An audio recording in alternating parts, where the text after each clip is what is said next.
Shalom, mis amados hermanos. Doy gracias aquí a todo aquel que esté escuchando este vídeo o audio. Y hay muchas cosas en nuestra vida que no comprendemos, que no entendemos. Porque, claro, dicho está que por Jesús, nuestro Mesías, Yehoshua, para que ustedes entendáis mejor Jesús, que en estos días los padres se volverán contra los hijos y los hijos contra los padres. Una estará en el campo, dos estarán en el campo, una será cogida y otra dejada. ¿Por qué? Dijo esto Yehoshua en su profecía hacia lo que se está cumpliendo en estos días, porque hay que escuadriñar bien a lo que se refería. Se referían a esas profecías a que los padres, los hijos, se dejarían de ocupar de sus padres. Pero cuando dijo dos estarán en el campo, uno será cogido y otro dejado, es que uno de entre dos ama de verdad a su padre. O si un padre tiene 5 hijos, uno siempre ama. Hay en algunos de los casos que no son ni siquiera ninguno, porque hay otra profecía, creo yo que fue por el profeta Ezequiel, que dijo, fue el rey David en los Salmos, dice, y miró Jehová o Yahweh desde los cielos a ver si había algún hombre que buscara a Elohim, a Dios, y vio que no había ninguno. Eso lo dijo ciertamente por estos tiempos, pero es que estos tiempos ya llegaron a pasar antes de la venida de las lluvias, o sea, de la inundación global, antes de Noel. Se empezó así, en otra forma, en otra clase de sistema, pero fue así, terminando en comiéndose unos a otros, en matándose unos a otros, en pedrastra, en sodomía, de todas clases, y vio Dios que se había arrepentido de haber creado al hombre, para que Dios, que ama tanto al hombre, dijera eso, y solo había uno justo, y salvó a él y a toda su familia, hasta los yernos, y le dijo que creara un arca durante 40 años, y lo hizo proyecto por proyecto, le dijo, madera por madera, como lo debía de hacer. Hoy en día sabemos que ese arca está petrificada, y está en el monte de la Gavet, al lado de Rusia, ¿no?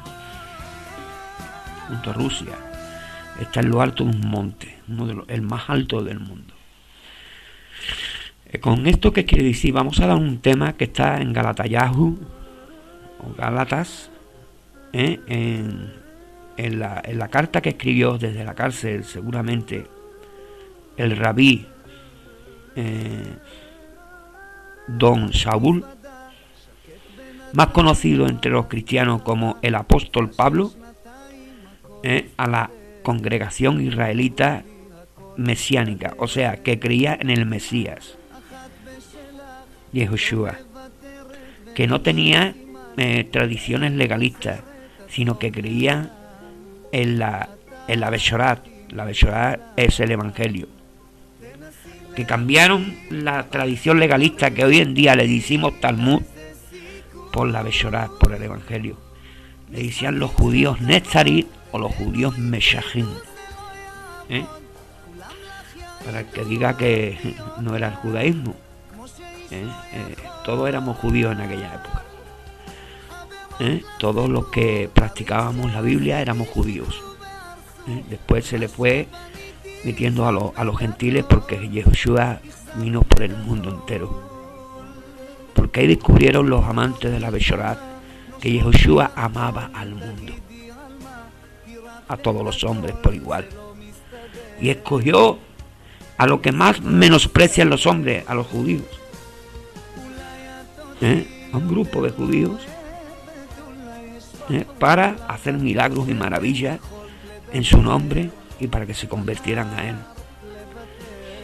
Más conocido el jefe de todos ellos, el siervo de Yah, de Jehová, de Jehová, dicho en hebreo, Jehová o Yahweh. También todo lo que tenga la Yud, He, Vahet, que son las letras de Elohim, del Dios Todopoderoso, del poderoso es, o del eterno es, o del bendito es, porque tenemos muchos nombres que decirlo, o Hashem, que significa el nombre, para no blasfemar su nombre. Se llamaba, dejó 4 letras que eran la Yud, He, Vahet.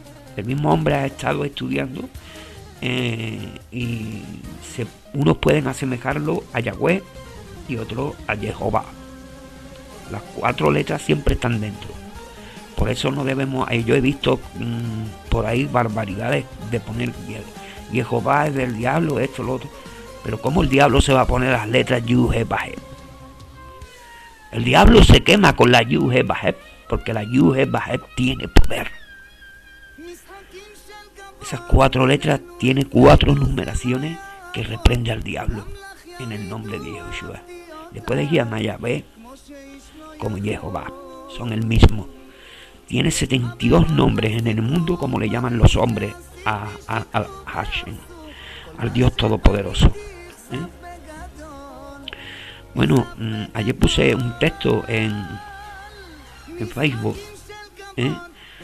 que muchos no entendían, ¿no? Cómo Dios puede tener un hijo. Dios que no tuvo un hijo, ¿no? A través del Ruach HaKodesh, pero fue un milagro, porque Dios no puede tener relaciones sexuales.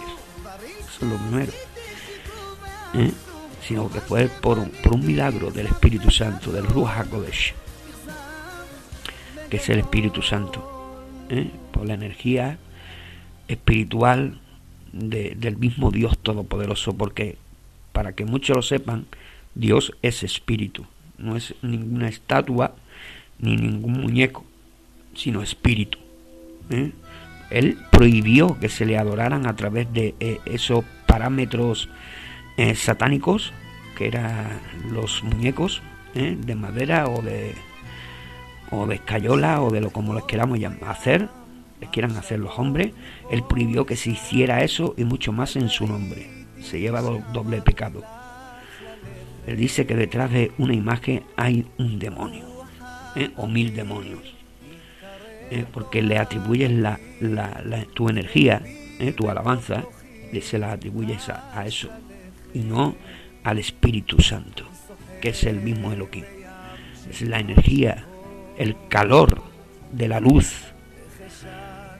Ayer dije que Yeshua, Jesús, el Mesías, Cristo, era la luz del mismo Padre, porque la palabra hijo bíblicamente es lo mismo que la palabra or en hebreo, que significa luz espiritual, y hijo en la forma espiritual es Benin es hijo, y la palabra dice que no tuvo Benin, sino tuvo un Ben, que atribuidamente, espiritualmente, significa Or, que significa luz. Dios es luz, y esa luz vino a los hombres, parte de ella, y se hizo carne, porque Dios es poderoso para hacerlo. Y esa carne, donde dentro tenía el Espíritu de Dios, el calor corporal de la luz, empezó a hablarle a los hombres. Se hizo hombre, comprendió lo que un hombre es, y empezó a hablarle como hombre a los hombres. ¿De qué? De la interpretación de la Torá. La verdadera interpretación, no los que le dicen sabios, entre comillas, que hay mucha sabiduría en algunos, entre comillas, como fue Rabí Nachman, hombre muy sabio, ¿vale? Como los hay tantos hoy en día, que él quería, se entregó a Dios para saber la sabiduría que Dios les ponía en su vida, y la trabajó muy bien, por cierto, pero no era la luz del mundo. La luz del mundo vino y se reveló en sabiduría. La luz del mundo, esa misma luz del mundo, se reveló una vez a través de un sueño a Salomón, a Salomón, al rey, en Melech Salomón. Melech Salomón, que significa rey Salomón. Y se la dio como don. Mientras que buscara esa luz, cuando dejó de buscar esa luz, quedó una simiente en él. Esa simiente le dijo que todo era vanidad. Y de ahí la luz volvió a manifestarse. Y escribió el libro de Eclesiastes. Más otro que le dicen sabiduría. Ya más que nada como carne y como hombre, con lo que le quedó dentro. Entonces sabe si Melech Salomón se salvó o no se salvó. Porque fue en pos de las mujeres necias. Que fue el fallo que él tuvo. Al tener muchas mujeres, tarde o temprano, te arrastran. Mujeres mundanas, me refiero. Feministas, vamos a hablarlo claro. Mira dónde te lleva un hombre el feminismo. A la cárcel. Salomón, ¿dónde terminó? En una cárcel espiritual. Como no sea de Dios la mujer, te lleva a eso. Como no estés muy respaldado. A José, ¿quién lo metió en la cárcel? Una mujer que por cojones, perdón por la palabra, pero lo tengo que decir así, quería que se acostara con él. Y ahora esa mujer era una mujer de cuidado, porque era la mujer de uno de los que mandaba en Egipto. Y él no se acostó con él. Y fue ese ego de la mujer, porque la mujer, si quiere ser mujer, de verdad tiene que ser sabia, pero una sabiduría de Dios, de apartarse del mal y hacer el bien. Hacer el bien, no vengarse del que le haya hecho mal.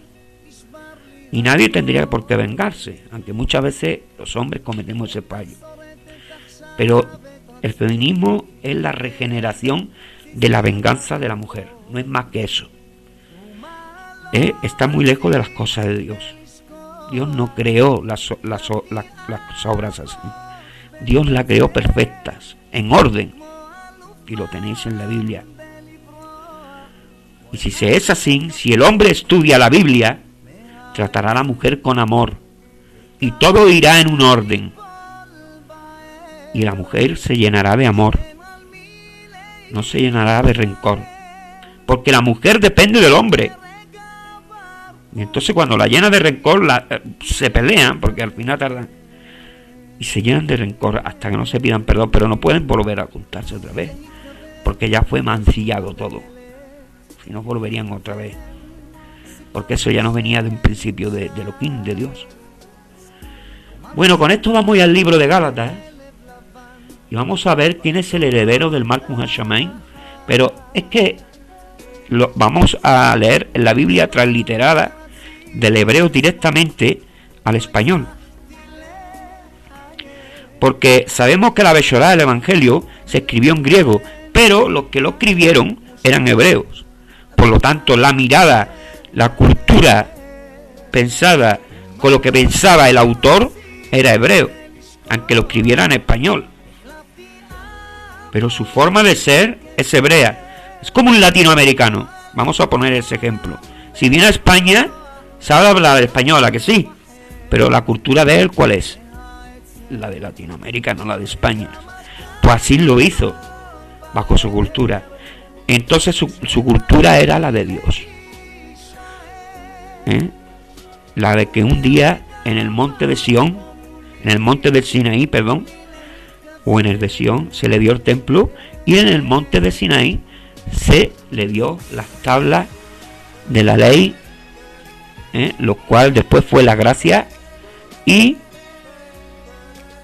se hizo un pueblo por fe, que era Israel. Bendito sea su nombre. Ese pueblo fue transformado y fue un pueblo santo donde le dio ejemplo hasta los tiempos del rey Salomón, de Melech Salomón, lo cual se dividió y se quedó dividió en 10 tribus que desaparecieron, terminando en desaparecer, porque cuando hacemos las cosas mal ante Elohim, al final lo pagamos. Termina nuestra heredad desapareciendo. Y nuestra heredad era Israel. Pero Elohim nos hizo una Israel mucho mejor, que estaba en el Malkut Hashamayim, el reino de los cielos. Era espiritual. O sea, la vida sigue después de la muerte. Cuando Elohim, para eso vino Yeshua, para que la vida siguiera después de la muerte. Porque ya la vida después de morir, ya la vida ya no era una vida de... Si aquí teníamos el infierno, después de morir era triplicado lo que habíamos vivido aquí. Yeshua, Jesús, vino a salvarnos de todo eso. A salvarnos de lo que había después de nosotros, cuando partimos de este mundo, la salvación. Y también vino porque un día tenía que venir, tiene que volver a venir a gobernar como rey y castigar a los gobernantes de este mundo con mano dura, como a ellos les gustan hacerlo con nosotros, pero 10 veces más multiplicado. Ellos morirán todos, aunque así ricos de este mundo, ya que habéis elegido lo que había elegido, ya determinaron ustedes vuestro futuro. Todavía hay tiempo, arrepentidos y volver a las sendas antiguas. Y a todos aquellos, ya no solamente a aquellos gobernantes de este mundo, se lo digo, sino a todos aquellos que están apartados o tienen los pensamientos o son tramposos de ellos, son esclavos de ellos. Arrepiéntense y apártense del sistema de este mundo, al menos espiritualmente, ya que no todo, nosotros no, este sistema que han creado ellos está en este mundo ya muy bien acogido, muy bien creado, pero espiritualmente podemos salir en nuestra mente y en nuestro interior de ello. Y esa puerta se llama Jesús. Esa luz, ese camino, porque él dijo: yo soy la luz, la verdad y la vida. Ese camino es Jesús. Es Yeshua en hebreo. Yeho de Jehová o de Yahweh. Shua de Salvador. Ben David. Porque hay un Yehoshua en la Biblia. Pero Yehoshua ben Nun, el hijo de Nun, que es Josué, como le dicen los cristianos. Pero nuestro Yehoshua no es ben Nun, es hijo de David, el de la promesa de las profecías. Dios salva a los hombres, el hijo prometido de David. Porque Salomón, recordaros, falló y perdió Israel. Mas este hijo no perdió Israel, la volvió a recuperar espiritualmente y la hizo reino del mundo espiritual. Es el reino de los cielos, el Malkut Hashamayim. Los 12 talmidim o los 12 discípulos simbolizan las 12 columnas que tiene esa ciudad. Cuando baje y venga, ocupará todo este mundo, pero lo viejo tiene que ser destruido para que el vino nuevo que venga, o sea, la gracia, el Malkut Hashamayim, el reino de los cielos, vea algo nuevo, porque lo viejo ha sido destruido y entonces no será echado a perder, sino permanecerá hasta el fin de los días, para siempre. Para siempre. Moraremos con él en gozo por toda la eternidad y alabanzas. Vamos a leer Galatayahu, y así dice, así dijo en el Espíritu Rabí Saúl, o sea, el apóstol Pablo. Bueno, Gálatas, capítulo 4, versículo del 1 al 7. Hijos y herederos. Lo que, como lo voy a leer, es una transliteración hacia el español y con una perspectiva totalmente como lo escribieron. Dice: lo que estoy diciendo es que mientras el heredero sea menor, no es diferente a un esclavo, aun cuando él es el dueño legal de la herencia.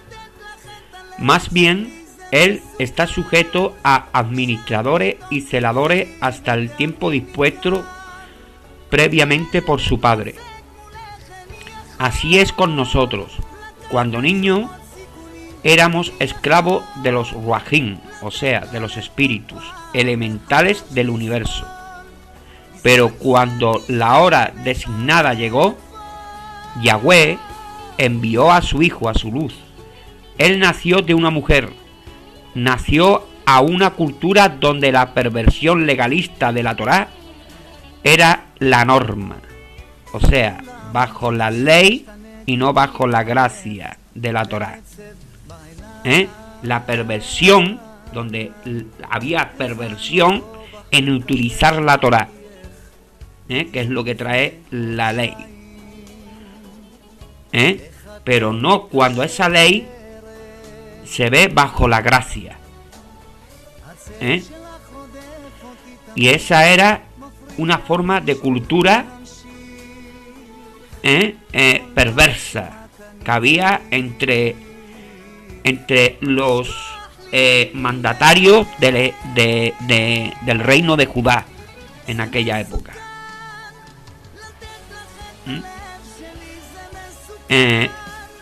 Poner a la Torá como perversión, y si no, ya sabes, a la pena de muerte, ¿sabes?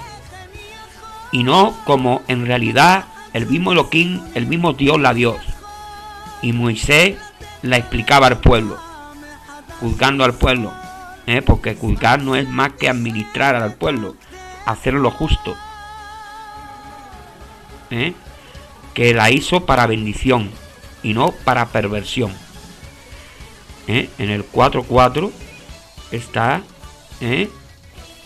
si podéis coger una Biblia de perspectiva hebrea, leed Gálatas 4.4 y entenderéis con qué intención se escribió este libro en realidad. Porque si lo leéis conforme a como lo escribieron dos monjes católicos nacidos en Sevilla, que uno era Reina y el otro Valera, estáis siguiendo bajo el pensamiento católico, y no bajo el pensamiento del autor, que en este caso era Pablo, y fue un fariseo nacido y criado bajo la cultura israelita. Al convertirse a Jesús, esa cultura se hizo gracia, pero no romana, y mucho menos imperialista, así que no te vayas a creer a alguien, cuidado por el que te dejas administrar. Yo puedo leer una Biblia Reina Valera porque sé cómo y qué y dónde está la perspectiva. Pero vosotros, niños que sois en Dios, que estáis empezando en las raíces hebreas, en las antiguas sendas, no en judaísmo, no en las leyes de la perversión legalista de la Torá, sino un judaísmo de Jesús, donde la gracia reina, donde el Espíritu Santo es una bendición en la Torá. La Torá se hace bendición, no maldición en nosotros. ¿Entiendes? Ahora en el 5, versículo 5 dice: para que redimiese a los que estaban bajo la ley, a fin de que recibiéramos la adopción de ser hijo. Y eso solamente lo podíamos hacer bajo la gracia, o sea, leer la Torá bajo la gracia, bajo la perspectiva y la mirada de Jesús. Entonces pasaríamos a ser hijos, o sea, israelitas. No israelíes, sino israelitas. Israelitas de Dios. Pasaríamos a ser candidatos a ser hijos de Dios. Candidatos de ser hijos de la asamblea israelita que se fundó en el Sinaí. En los tiempos de Jesús se había corrompido ya el pueblo de Judá. Recordaos que el pueblo, Israel, se había dispersado en los tiempos de Salomón. Ahí no existía ya Israel. Hasta hoy en día. Hasta que no venga el Mesías, como dijo el profeta Ezequiel, eso lo saben todos los judíos. No, el Señor no unirá a las 12 tribus. Y entonces esas 12 tribus se llamarán, es lo que hace Israel. Israel significa en realidad nacer de nuevo. Ya os explicaré en otro momento qué significa la palabra Israel. En realidad, bajo la perspectiva y mirada del hebreo. Y no bajo la perspectiva que Roma le dio. Porque la perspectiva que Roma le dio al nombre de Israel es antisemita o judeofóbica. Y verá cómo os cuadra todo. Y por qué Yeshua le dijo a Nicodemo, Nicodemo, si no nacieras de nuevo, no verías el reino de Dios. Y eso estaba porque Nicodemo era israelita. Y Nicodemo tenía que entender lo que significaba la palabra Israel. Porque Nicodemo lo que intentaba saber, y quería saber si realmente Jesús era el Mesías. Pero para saber eso, primero tenía que saber lo que significaba Israel. Y entonces lo entendería. O sea, estaba desviado total ya por la secta, igual que Roma. Esa secta estaba bajo el imperialismo romano, igual que están los colombianos hoy en día bajo el imperialismo americano. Y están traicionando a sus hermanos venezolanos, poniéndole un boicot y dándole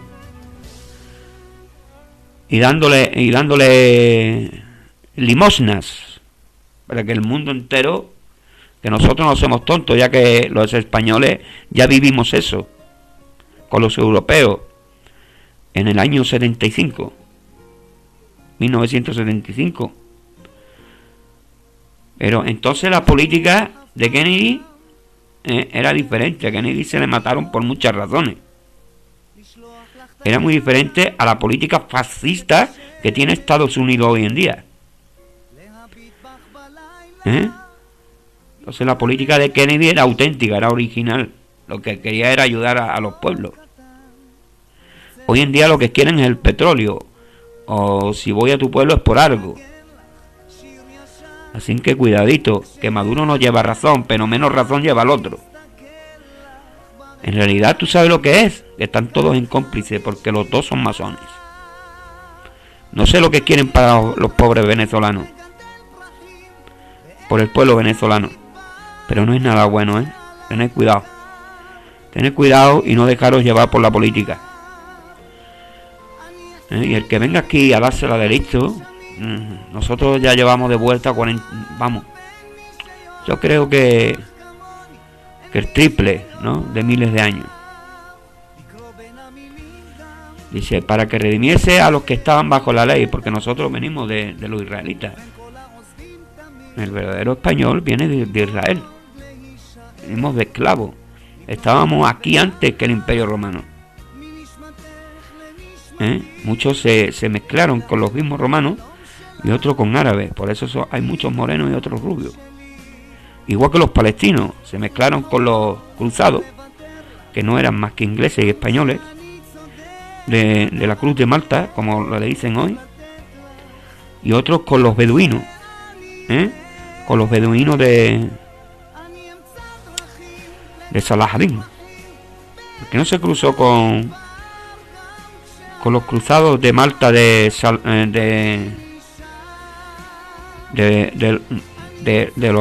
rey de los cruzados? Se cruzó con el rey de los musulmanes, que era Saladín, y Godofredo, el rey de los cruzados, de los que hoy en día son masones. Cuidado, hay dos israelitas. Por eso el pueblo, el mundo ve a los israelitas muy diferente hoy en día, porque uno los ve masones, malos, malvados, y a otro lo ven justos. Pero claro, el hombre nada más que tiene, el hombre nunca tiene la manía de juzgar, tiene la manía de juzgar primero lo malo, nunca mira lo bueno de las cosas. ¿No sabías que hay muchos más judíos antisionistas que sionistas? ¿No lo sabías? Pues sí, señor. Yo creo que el 70% de los judíos, el 75% de los judíos son antisionistas. Y un 30%, que es el que más dinero tiene, porque está respaldado por el país que verdaderamente es sionista, Estados Unidos y el Vaticano, con mucho dinero, con muchos bancos, porque el banco nada más que es una administración de Roma y de Estados Unidos, con el robo del petróleo de los países pobres, como Afganistán, el gas y la industria farmacéutica, Irán y Libia, que han intentado con él, y Libia con la industria petrolera, cuando ya los coches se inventaron y asesinaron a los que inventaron el coche con motor de agua, que le sacaban un producto al agua que era no contaminable, que hacía funcionar a un motor de coche. Y hoy en día se podía haber perfeccionado y no tendríamos el clima como lo tenemos, que lo tenemos gracias a ese agua negra que se llama petróleo, porque a ellos le dan igual el mundo que nos dio Dios, la creación. A ellos le dan igual, ellos son hijos de Lucifer, son hijos de Satanás, y le dan igual tu vida, no la valoran. Si no se quieren ni ellos creen que escondiéndose debajo de tierra, haciéndose sur, se van a librar de lo que está por venir, que no es más. Muchos dicen que es la Biblia que lo tiene escrito. No, la Biblia lo profetizó y el hombre la ha creado. El que coge un coche hoy en día es partícipe de eso, así que no pones excusas para aquellos que las quieren poner. A mí me da igual cogerlo como si no cogerlo. Yo por un coche no como, ni me vendo al sistema. Vamos a seguir leyendo y vamos a terminar leyendo para que veáis que en la perspectiva hebrea, que es verdad lo que se está diciendo. Aquí no se hablan mentiras, ni se cobra por enseñar la Torá o por enseñar la Bechorá, las palabras de nuestro Mesías, de nuestro Jesús, Yehoshua. Versículo 5: para que redimiese a los que estaban bajo la ley, y ponerlos bajo la gracia, quitándolo del engaño, que esa secta farisea, los pedushim y los shedushim, fariseos y saduceos, a fin de que recibiéramos la adopción, y nos quitáramos debajo de la cultura que ellos habían creado a la verdadera cultura israelita del Sinaí, en la asamblea israelita, que volviéramos a Dios, a coger el nombre de Dios en nuestro corazón, que es el amor. Ese es el verdadero nombre de Dios, a través de la Torá, porque el fin de la Torá es amar al prójimo como a ti mismo, y a Elohim, a Dios, antes que todas las cosas. Ahora ustedes ser hijos. Ahora por ustedes ser hijos, Yahweh ha puesto a nuestros corazones el Rúa, o sea, el espíritu de su Hijo, de su luz, su calor dentro de nosotros, su pensamiento, el espíritu, el ruach, que clama Abba, que significa amado Padre. Así, por medio de Yahweh, ya no eres esclavo. Significa, por medio de Yahweh, se está refiriendo a su luz, a Yehoshua, por medio de Yehoshua. Fíjate, dicen Yahweh, por medio de Yehoshua ya no eres esclavo, sino hijo. Y si eres hijo, si eres luz, eres también heredero. ¿Heredero de qué? Del reino de los cielos, de la verdadera Israel. Porque esa verdadera Israel ya tiene las 12 tribus, que simbolizan 12 columnas.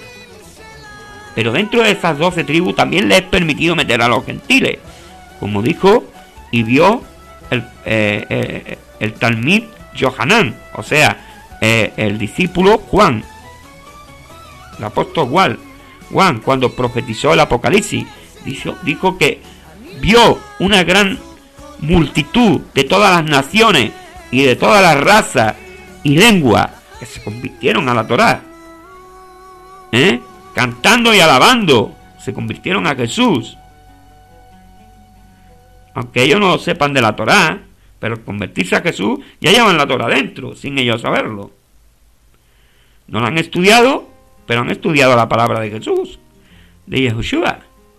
Y eso los ha vivificado y les ha salvado. Que alababan al Cordero, alababan a Dios, hermano, aquel que dio su vida por nosotros. Porque eso sí que es una devoción. El que tiene una devoción por algo, como Yehoshua la tuvo, no cobra dinero, porque el Dios de este mundo es el dinero. El que cobra dinero lo hace por necesidad física. Y el que prefiere la alabanza de Dios, no de los hombres, de Dios, hace las cosas por amor a Dios.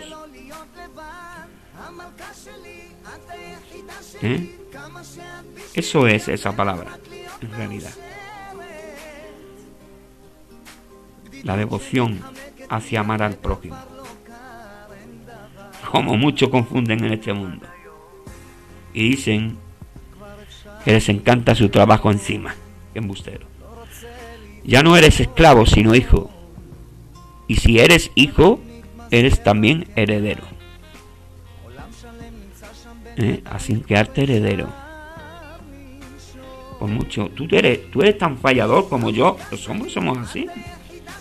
Pero cree en la Torá, bajo la gracia. Límpiate a través de Yehoshua, que es el Cordero que está en la Torá del sacrificio que puso Abraham en el altar. Yiscat, Yehoshua, Jesús, no es más que el nuevo Yiscat, Isaac, que fue sacrificado por los hombres, empujado por los judíos y matado por los gentiles, para que todos fuéramos partícipes del sacrificio para el perdón de pecados, que era la sangre de un cordero, y ese cordero se llama Yehoshua, el Mesías. Esta es la palabra, hermano. Entrégate a Yehoshua, lee la Torá a través de sus ojos, del amor, que es su nombre, Ahava, es amor en hebreo, en híbrido, es hebreo. Amén, hermano, hazte hebreo, hermano. Ahora tienes la oportunidad. Es una etnia, pero espiritualmente también lo puedes hacer. Porque es preferible hacerse hebreo espiritualmente que físico, porque el hebreo físico puede adaptarse a cualquier. Yo conozco hebreos físicos que su religión no es la de alabar a Dios. Yo conozco el hebreo físico que están metidos en el budismo. Y otros que no creen en Dios. Muchísimos. ¿O qué os creéis? ¿Estamos en los tiempos de Yahushua? No, hombre. Este don solamente se le concede a aquellos que aman a Dios, que ya nacieron de Él. Bendito sea su nombre.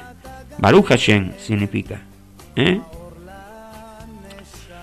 A Él sea toda la gloria y toda la honra y todo el poder. Amén. Hasta aquí la palabra, hermano. Que Hashem os bendiga. Que Dios os bendiga. Amén. Amén, hermano.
Ahí buscaré tu gracia.